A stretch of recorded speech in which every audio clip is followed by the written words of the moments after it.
welcome back. So you'll see this is the vid now for the information, the incantation of demon Surgat. Okay, so I've released a vid of him recently about some of his other attributes of making someone regret leaving you, hurting you and so forth, right? So it all comes together with this vid as well, because again, knowledge is power. So those are new, welcome, thanks for tuning in. And again, for anyone who appreciates the vids, the time and energy I'm taking out to make this vid, sharing the knowledge, guys, share the vids, show the likes, I do appreciate it.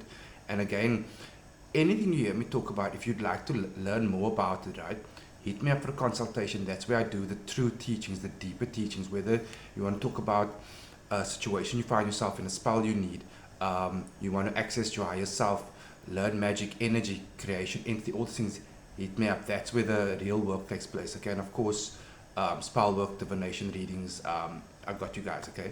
So let's start with this sigil, which you're going to hand draw as always. It's a very simple one. You don't have to draw it that big for your petition. So remember, with your initial invocation and any ritual entity, you're always going to have a written petition, which I like to do this way with the N on top and the sigil somewhere there, not as big as that.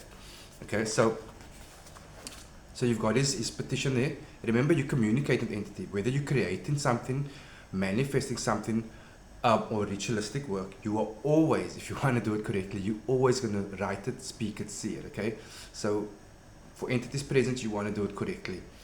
Sigil is N on top, which is Tassa Lia Ramik Surgat, Tassa Lia Ramik Surgat, which you're going to place on top there. And below that, always start off with words of welcoming, giving praise to entity and introducing yourself, especially if it's an initial invocation. Introduce yourself, okay? And be careful of certain words. I'd go as far as saying ignore a lot of shit you guys have seen on TV and books and stuff and movies, okay? Don't command entity. You welcome an entity and you thank an entity for presence and so forth. And again, those type of ritualistic practices, the actual way to go about these things respectfully and correctly. I go much deeper into teaching in consultations, okay?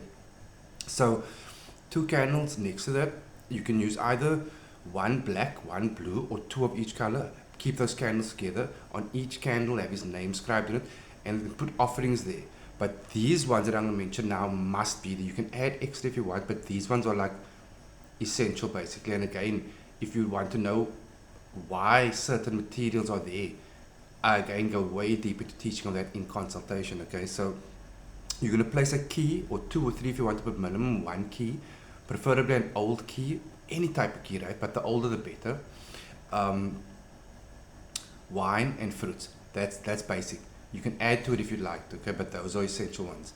Some with characteristics, and again, refer back to the other word and it'll come full circle for you, okay? Because a lot of things I say sounds simple or like limited, but it's actually not. When you spend a bit of time thinking on the actual characteristic and aura and energy of this entity, you'll be like, whoa, okay, that means this, that means that. You can do this, you can do that with the entity. So he opens all locks, okay? That's a 4-word sentence. It sounds super simple, but there are locks almost everywhere, guys. Whether it's a challenge you're facing in life, someone's heart, your heart, it can be locked. He opens all locks. He gives access in general, and again, it sounds super simple, but he gives access. Sometimes that's all we need for that next step, for us, that next promotion. He gives access. He offers unbinding. Again, super simple sounding, but most of us go through some form of binding at some point in our life, sometimes multiple bindings at a time, whether it's an addiction, it's trauma. We are, in a way, we're bound to that emotion and that experience. He can offer unbinding of a situation, in other words, which is pretty amazing. He reveals what is hidden and repressed within oneself, whether it's lies we tell ourselves, an addiction we don't want to face, an illness. He will reveal it, but you have to have the courage when working that certain ritual with him to see the steps through. It's pointless asking what's the answer and then not taking it in, okay? He removes obstacles from one's life. Again, that would take a working with entity, but that is one of his attributes. The more you work with him, meditate with him and so forth, he does increase your knowledge and your magic practices and your energy pertaining to magic practices, okay? And lastly, what is super versatile, in my opinion, he offers help with emotional blockages. Now again, almost everyone goes through emotional blockage at some point. Sometimes you're in denial about it, I get that. And that's another thing I do offer in consultation and spell work to help with blockages, healing, any type of energy you need to receive. So this entity is amazing for cleansing blockages. Okay, so be good or not.